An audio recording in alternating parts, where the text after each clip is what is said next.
Vivo India post GTS updates में आपका भी स्वागत करते हैं मेरे भाई। एक बहुत बड़ी समस्या निकल के सामने आ रही है मेरे भाई।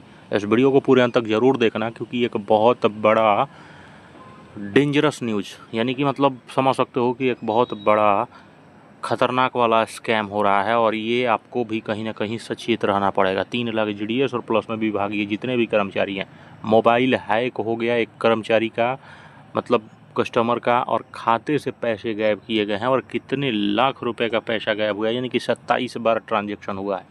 और ये कहाँ का मामला है, इस वीडियो को अंत तक देखते हैं तभी आपको जानकारी मिलती है। अब देखो, ये अंता का न्यूज़ है मेरे भाई, ठीक है। अंता में साइबर ठग हुआ है वहाँ पे, ठीक है। अंता में साइबर ठगों ने वहाँ पे कस्टमर के जो मोबाइल फ़ोन को हैक किया, ठीक है।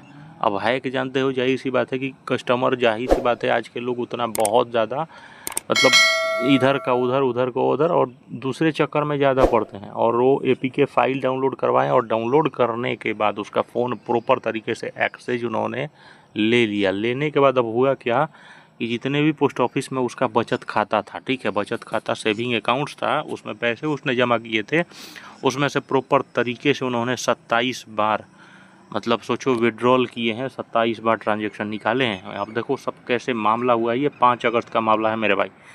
अब देखो हुआ क्या है, अंता में एक व्यक्ति, ठीक है, कस्टमर जो हैं उनका मोबाइल हैक हुआ है और उसके बाद पोस्ट ऑफिस से उसका पैसे गायब किए गए, ठीक है। देखो, अकाउंट में पैसे गायब होने की सूचना मिलते ही तुरंत वो क्या किया है कि पोस्ट ऑफिस के पास पहुंचा है, जिस पोस्ट ऑफिस में उसने खाता खुलवाए थे। लेकिन वहाँ क्या है कि जो मौजूद कर्मचारी हैं पोस्ट ऑफिस के, उन्होंने मदद करने के बजाय के बोले क्या हैं कि आज का समय समाप्त हो गया है, कल आओ, ठीक है, और उसको घर भेज दिया गया। फिर अगले दिन वो पीड़ित क्या करता है कि दर्ज कराने, मतलब शिकायत दर्ज कराने, मतलब पहुंच गया शिकायत दर्ज करवाने के लिए। फिर अंता वहाँ पे वार्ड नंबर 2 के पास जो पीड़ित है रघुवीर, उसका पुत्र का नाम राम कल्याण प्रजापति, उसने बताया कि उसके अकाउंट को, है ना, पोस्ट ऑफिस की ब्रांच में है, लेकिन अज्ञात ठगों ने मोबाइल से हैक करके 27 बार मतलब उसका पैसा को निकाला गया है। मतलब सोचो, 27 बार ट्रांजेक्शन हुआ है निकाल कर। अब देख सकते हो 1,02,000 मतलब 1,02,462 रुपये खाते से लेन देन हुआ है, जिसमें से देखो 9,428 रुपये गायब कर दिए। इसकी शिकायत, मतलब उन्होंने, कस्टमर ने, जो जिसका पैसा गायब हुआ है, 1930 पे उसने टोल फ्री नंबर पे उसने मतलब कॉल भी किया है शिकायत करने के लिए, लेकिन बात नहीं हो सकी। फिर उसके बाद उसने शिकायत पोस्ट ऑफिस अंता में भी करवाई, लेकिन कर्मचारियों ने फिर ध्यान नहीं दिया और बोला कि आप अगले दिन आइए, समय समाप्त हो गया है। फिर लगातार 2 दिन तक ऑफिस के चक्कर लगाने के बाद उसने क्या सोचा कि मतलब वहाँ से उसको एक ऐप के जरिए अकाउंट पूरा ट्रांजैक्शन, जाहिर सी बात है कि जितना भी लेन देन होता है साथियों, तो आप जानते हो ट्रांजैक्शन हिस्ट्री के माध्यम से सारी जानकारी मिल जाती है, आपका पैसा कहाँ निकला है, कहाँ गया है। तो उसने ऐप के माध्यम से निकाला। ऐप के निकालने के बाद हुआ क्या है कि जब उसकी जानकारी निकलती है तो फिर अब वो सोचता है कि पुलिस थाने में अब शिकायत दर्ज करवाने के लिए जाता है। तो वहाँ पे कांस्टेबल जो था, क्राइम ब्रांच का कांस्टेबल, वो भी क्या है, मतलब छुट्टी पे था। फिर वहीं दूसरी ओर क्या है, पीड़ित जो रघुवीर है, वो बोलता है कि मैं एक गरीब परिवार से आता हूँ और ये परिवार का पालन पोषण करने के लिए मतलब पुलिस प्रशासन और पोस्ट ऑफिस के अधिकारियों से उसके खाते की जांच पड़ताल की वो मांग करना चाहता है कि आखिर हमारा जो साइबर ठगे हैं वो कहीं ना कहीं मतलब मेरा ठगी किए हैं, तो आप लोग सहायता करिए। पोस्ट ऑफिस के कर्मचारी और पुलिस थाने में मतलब चाहता है कि वो प्रॉपर तरीके से जांच पड़ताल किया जाए। अब देखो 27 जुलाई का ये मामला है कि मतलब उसका खाता को प्रॉपर तरीके से निगरानी में रख रहे थे ये जो साइबर ठग थे।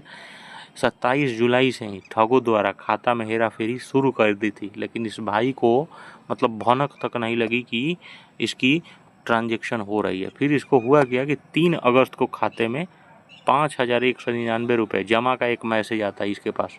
फिर कुछ देर के बाद वापस वही रुपये निकालने का दोबारा फिर मैसेज आता है। मतलब वो रुपया एक बार जमा होता है, फिर वही रुपया निकल भी जाता है। फिर उसी तरह इसका 9,428 रुपया मैसेज निकालने का आता है। यानी कि सोचो कितनी बार ट्रांजेक्शन बंदों ने किया है।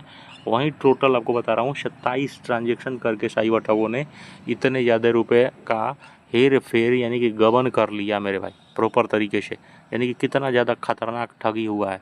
उसी तरह जब खाता चेक किया गया तो उसकी राशि प्रॉपर तरीके से गायब थी और ठगों द्वारा व्हाट्सएप के माध्यम से अब देखो क्या हुआ है, इसका तो इतना ज़्यादा ठग किया भी, प्लस में इसके जितने भी रिश्तेदार हैं व्हाट्सएप के माध्यम से, जितने भी इसके रिलेटिव्स हैं, अब उनसे भी क्या है, उनसे अब क्या बोलता है, फ़ोन पर भी लिंक बोलते हैं कि लिंक आप ओपन करिए इसको डाउनलोड करके, ताकि उनसे भी ठग दबा के किया जा सके। ये मेरे भाई सबसे पहले आप समझ लीजिए कि कभी भी आप व्हाट्सएप पे हो या कोई भी ऐप पे APK नाम का अगर फाइल आपसे डाउनलोड करवाने को बोलते हैं या ऐसे कोई भी अनजान लिंक्स पे आप क्लिक न करें, ताकि आपके बेहतर सुरक्षा हो और आप समझ लीजिए कि आप साइबर ठगी और जो भी स्कैम से आप बच सकते हैं। तो आप सुरक्षित रहें, सेफ रहें, वीडियो को शेयर करें ज़्यादा से ज़्यादा, अपना ख्याल रखें।